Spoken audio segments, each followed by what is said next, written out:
You ask Tiger to solve. This deals with linear equations with one unknown. The final result is x equals -1. Let's solve it step by step. Group all constants on the right side of the equation. Subtract 8 from both sides.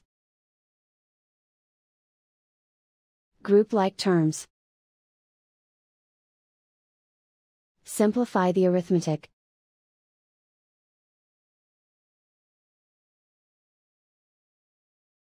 Isolate the x. Divide both sides by -5. Cancel out the negatives. Simplify the fraction. Move the negative sign from the denominator to the numerator. Simplify the fraction.